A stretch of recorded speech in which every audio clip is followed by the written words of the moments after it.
Welcome to the far northeastern tip of Minnesota, to the very edge of the country.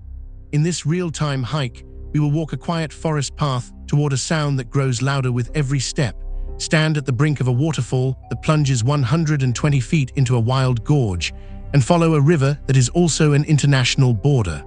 Along the way, we will trace a story of carried canoes, of the fur trade, and of a park that belongs to a native nation. It is early October, so the North Woods are just beginning to turn.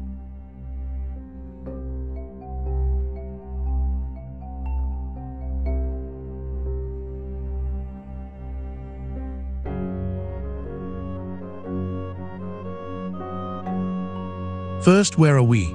Grand Portage State Park sits at the outermost corner of Minnesota in Cook County, where the state runs out of land and meets Lake Superior and Canada. The park stretches along the Pigeon River, and that river is not just any river. For roughly 2 miles here, it is the boundary line between the United States and Ontario, Canada. Stand on the near bank, and the far shore is another country.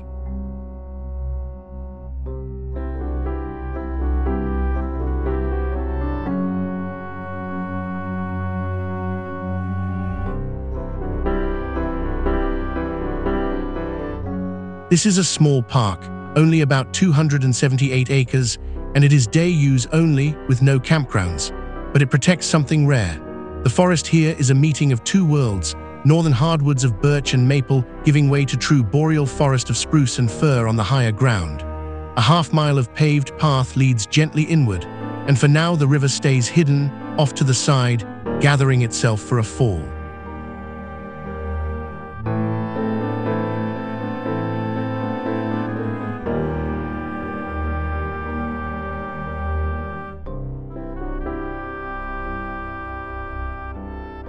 Grand Portage State Park is unlike any other in Minnesota. It was established in 1989 and opened to visitors in 1994, and it is the only state park in the state that Minnesota does not own. The land lies within the Grand Portage Indian Reservation, held in trust for the Grand Portage Band of Lake Superior Chippewa, the Anishinaabe, or Ojibwe people of this shore. The park is co-managed by the band and the state together, one of the very few parks in the country run this way.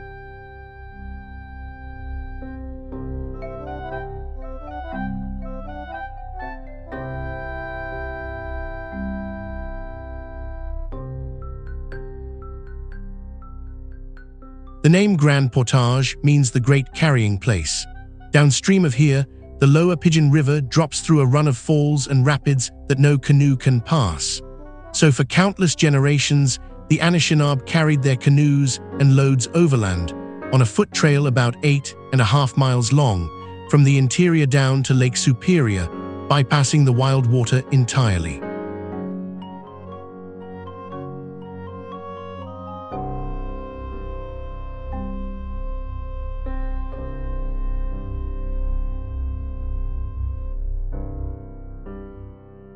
In the 1700s and 1800s, that same trail became one of the busiest highways of the fur trade.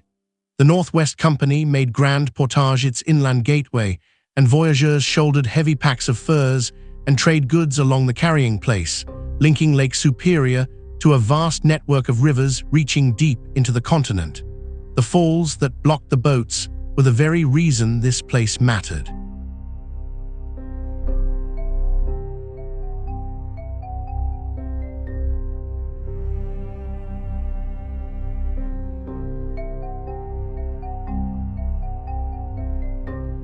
When the maps were finally drawn, the Pigeon River and this old fur trade route became the border itself.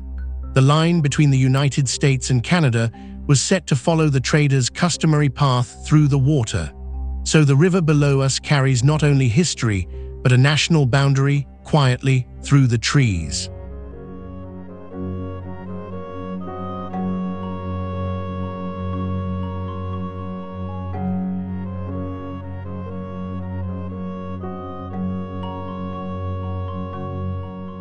Near the end of the paved path, the trail turns to boardwalk and stairs, and the ground begins to fall away.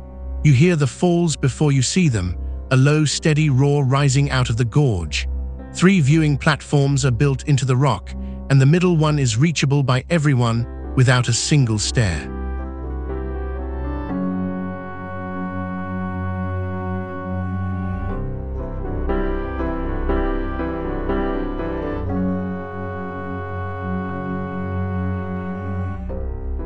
And then the trees open.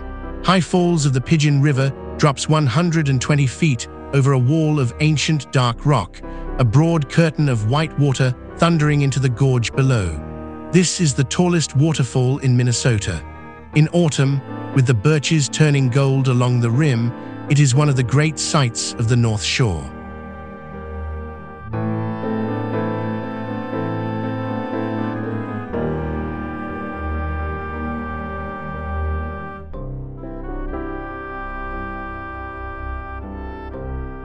There is one honest footnote. Because High Falls sits right on the border, part of it spills over into Ontario, so it is not entirely inside Minnesota. The tallest waterfall lying completely within the state is a different one, the 70-foot high falls of the Baptism River down the shore at Tettegouche. But for sheer height, nothing in Minnesota matches the water falling in front of us right now.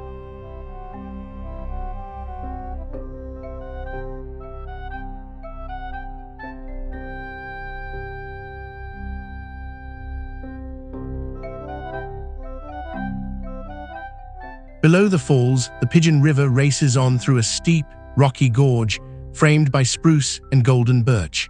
Follow the trails farther upstream and you reach Middle Falls, a quieter set of drops about 3.5 miles in. Everywhere here the water is doing the same patient work it has always done, carving a path down to the greatest of the lakes.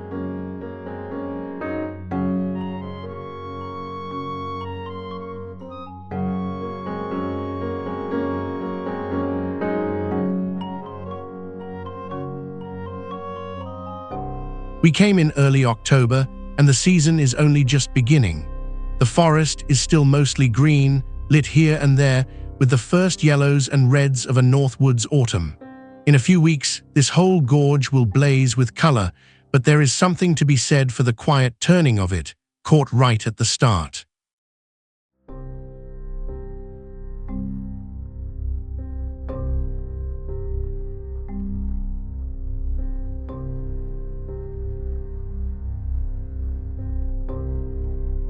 Grand Portage holds a lot in a small space, a waterfall that outfalls the whole state, a river that is also a border, a trail that carried canoes and history alike, and a park cared for by the people who have lived on this shore far longer than any line on a map.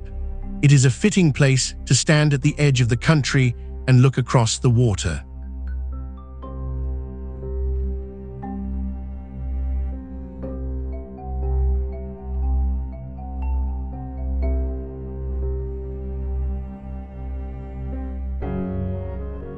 Thank you for walking the trail to High Falls with us, all the way to Minnesota's northern edge. If you enjoyed the journey, subscribe and follow along, and let us keep exploring the world together.